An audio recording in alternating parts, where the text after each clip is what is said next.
किसी reference picture को देखकर ड्राइंग बनाते टाइम मुझे समझ नहीं आता कि स्टार्ट कहाँ से करूँ, और जब कहीं से शुरुआत करता भी हूँ तो ड्राइंग रेफरेंस के जैसा बनेगा कि नहीं ये कंफर्म भी नहीं होता। ये सब मैं नहीं कह रहा, ऐसे मुझे कमेंट्स आते हैं। वैसे तो मैं हर एक वीडियो में 1-2 मिनट तक तो आउटलाइन पे ही बात करता हूँ, बट आज मैं बिगिनर्स के लिए इसी समस्या का समाधान बताने वाला हूँ जो आपकी आउटलाइन को बेहतर बनाने में हेल्प करेगा। तो आज हम लोग बनाने वाले हैं इताची की ये वाली ड्राइंग। तो सबसे पहले हम लोग जिस भी रेफरेंस को देखकर ड्राइंग बनाना चाहते हैं उसके ऊपर कुछ ऐसे शेप्स एंड लाइंस ड्रॉ करना है। जैसे कि देखो मैंने हेड के लिए एक सर्कल ड्रॉ किया और जिस एंगल में आईज हैं उसी एंगल में एक डायमीटर खींचा, एक डायमीटर हेयर के लिए, और सर्कल से अटैच 2 लाइंस भी ड्रॉ की उसकी चिन के लिए। जिस लाइन पर नोज एंड माउथ वगैरह है उसके लिए भी एक लाइन खींच दी। एंड ऐसे ही हम लोग सिंपल लाइन से पूरी रेफरेंस को सिंप्लीफाई कर लेंगे जो काफी ज्यादा इजी है। अब देखो अलग अलग तरीके की रेफरेंस पिक्चर्स को सिंप्लीफाई करने का तरीका भी अलग हो सकता है। आपको बस उसमें सिंपल शेप्स ढूंढना है, ऐसे शेप्स जिनकी रेशियो को चेंज करके आप अपने पेपर पे इजीली ड्रॉ कर सको।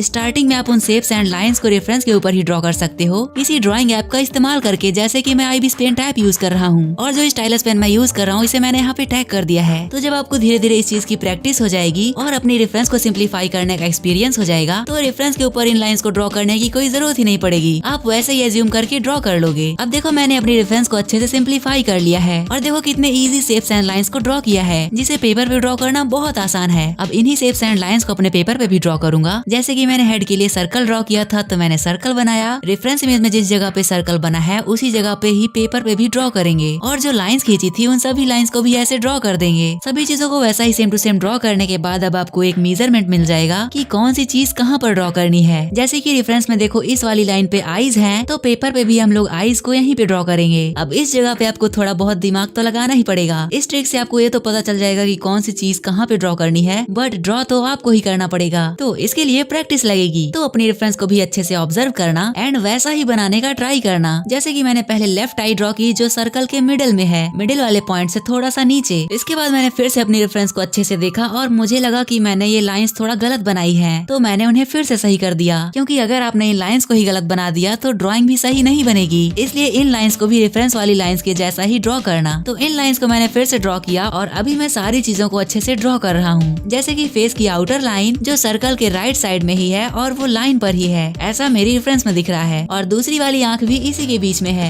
तो इताची की इस वाली सारिंगान को भी ड्रॉ करने के बाद मैं उसकी नोज बनाऊंगा, जिसके लिए मैंने बीचों बीच एक लाइन खींची थी, और ये लाइन जहाँ पे सर्कल से जाके मिलती है वहाँ पर होगा इसका माउथ, मतलब उसकी थोड़ा सा ऊपर। आईज के लिए जो डायमीटर खींचा था उसके ऊपर ही होगा इसका head band, leaf village head band, and इसी के बीच में होगी इसकी आईब्रोज। ये सारी चीजें मैं रेफरेंस में देख कर ही ड्रॉ कर रहा हूँ। इसके बाद चिन से जो ऊपर की तरफ लाइन गई हुई है उसके टॉप से ही एक बाल नीचे की तरफ आएगा जो राइट वाली आई के पास जाएगा, कुछ इस तरीके से। एंड जो हम लोग हेड बैंड बना रहे थे उसमें लीफ विलेज का सिंबल ड्रॉ कर देंगे। सर्कल को मैंने ऐसा ड्रॉ किया था कि उसके पूरे हेड में फिट हो जाए। जितना बड़ा सर्कल है उसके चारों तरफ वैसे ही बाल भी होगा, कुछ इधर उधर नहीं ड्रॉ करना। लेफ्ट वाली आई के पास जो एक तिरछी लाइन नीचे की तरफ आई है उसी लाइन पर हम लोग कुछ बाल ड्रॉ करेंगे। 2 लाइंस को नुकीला कर देंगे तो बाल बन जाएगा। इसके बाद सर्कल के एकदम किनारे ही इसका कान होगा, इसके आईज के थोड़ा सा नीचे, और कान में भी कुछ डिटेल्स ड्रॉ कर दूंगा जैसा एक कान होता है, खासकर जैसा हमारी रेफरेंस में दिख रहा होगा। इसके बाद मैंने अकात्सुकी वाला ड्रेस बनाने के लिए भी कुछ लाइंस ड्रॉ की थी, तो रेफरेंस के जैसे ही लाइंस को भी ड्रॉ कर दूंगा और फिर इसको भी बनाना आसान हो जाएगा। ये तो हो गया लेफ्ट वाला कॉर्नर, और इसके बाद हम लोग राइट साइड वाला भी कॉर्नर ड्रॉ कर देंगे। देन इसके बाद जो इसके राइट साइड से बाल लटक रहा था उसे भी ड्रॉ कर देंगे, ठीक सर्कल के बगल से ही, और इसे भी हम लोग वैसा ही ड्रॉ करेंगे जैसा रेफरेंस में दिख रहा होगा। देन हम लोग इसके ड्रेस को ड्रॉ करेंगे, अकात्सुकी वाला ड्रेस। तो ऐसे ही इसे भी फटाफट से ड्रॉ कर देता हूँ। और हाँ गाइस, कुछ दिनों से आप लोग नोटिस कर रहे होंगे कि वीडियोस थोड़ा लेट आती हैं, क्योंकि मैंने स्टार्ट किया था नारुतो सीरीज। मैंने नारुतो देखकर खत्म कर दिया, और नारुतो शिपुडेन का 10 सीजन भी। भाई आप लोग इतना सारा कमेंट्स कर रहे थे कि भैया आपको नारुतो देखना चाहिए, तो मैंने स्टार्ट किया, लेकिन मुझे नहीं पता था कि मैं इतना एडिक्ट हो जाऊंगा। एक एपिसोड देखने के बाद भाई लगा रहता था कि इसके आगे क्या होगा, अब इसके आगे क्या होगा। ऐसे ही मैंने एक दिन में एक सीजन खत्म कर दिए, जिसमें से मुझे इताची का कैरेक्टर बहुत पसंद आया, तो मैंने उसको ड्रॉ करने का सोचा। वैसे आउटलाइन के ऊपर मैंने एक और वीडियो बनाई थी,